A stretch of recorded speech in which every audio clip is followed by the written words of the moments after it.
দর্শক, হঠাৎ করেই রাজনৈতিক পরিস্থিতি যথেষ্ট পরিমাণে ঘোলাটে হতে শুরু করেছে।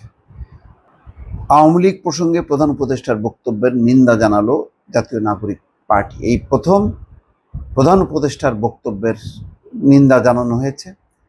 গত রাতে, আগের রাতে এবং গতকালকে সারাদিন প্রধান উপদেষ্টার এই বক্তব্যের নিন্দা এবং প্রতিবাদ জানিয়ে মিছিল হয়েছে এবং সেখানে একটাই দাবি, আওয়ামী লীগকে নিষিদ্ধ করতে হবে।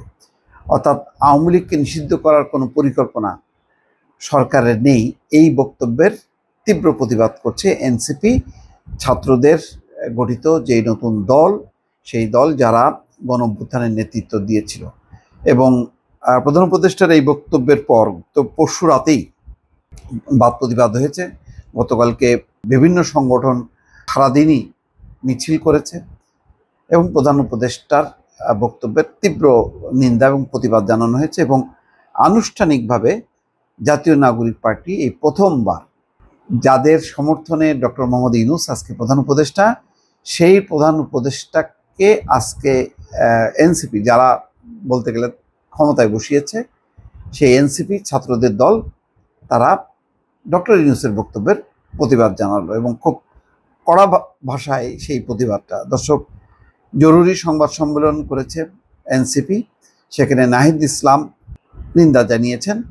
আওয়ামী লীগ নিষিদ্ধের কোনো পরিকল্পনা সরকারের নেই। প্রধান উপদেষ্টার এমন বক্তব্যের নিন্দা জানাচ্ছে এনসিপি, বলেছেন দলের আহ্বায়ক নাহিদ ইসলাম। বাংলা মোটরের রূপায়ণ টাওয়ারে এই সংবাদ সম্মেলনে তিনি বলছেন।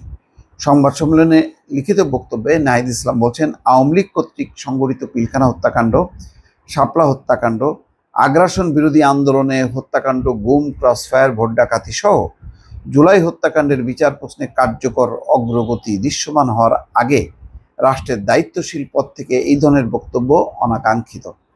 আওয়ামী লীগকে নিষিদ্ধ করার কোনো পরিকল্পনা অন্তর্বর্তী সরকারের নেই বলে বৃহস্পতিবার ইন্টারন্যাশনাল ক্রাইসিস গ্রুপের প্রতিনিধি দলকে জানান প্রধান উপদেষ্টা অধ্যাপক মোহাম্মদ ইউনূস।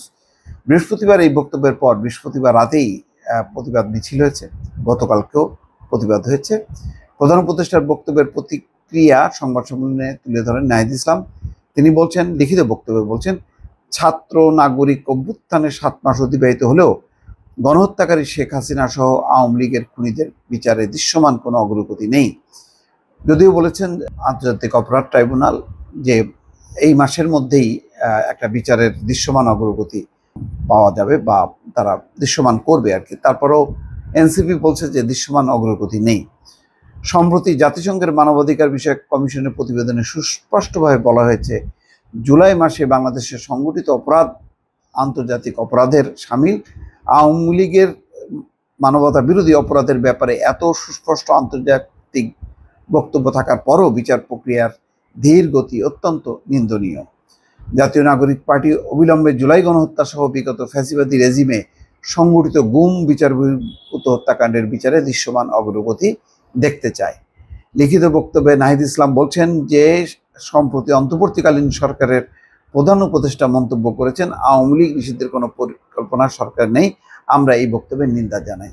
যদিও জাতিসংঘের এই প্রতিবেদনের কথা বলা হচ্ছে যে তারা বলেছে এই গণহত্যার দায় শেখ হাসিনা সহ তার ঊর্ধ্বতন কর্মকর্তাদের, কিন্তু জাতিসংঘের প্রতিবেদনে এটাও আবার বলা হয়েছে যে এই কারণে আওয়ামী লীগকে নিষিদ্ধ করা যাবে না।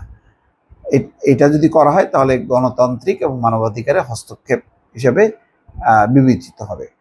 সুতরাং জাতিসংঘ দুটি বিষয় পরিষ্কার করেছে। একটা হচ্ছে এই গণহত্যার দায় শেখ হাসিনা এবং আসাদুজ্জামান কামাল, তারেক সিদ্দিকী, তাদের নাম উল্লেখ করেছে এবং আবার বলেছে যে আওয়ামী লীগকে নিষিদ্ধ করা যাবে না। আজকে প্রধান উপদেষ্টা, নিশ্চয়ই উদ্ভূত একটি রাজনৈতিক পরিস্থিতি তৈরি হয়েছে, যেই কারণে তিনি বলেছেন যে আওয়ামী লীগ নিষিদ্ধের পরিকল্পনা নেই।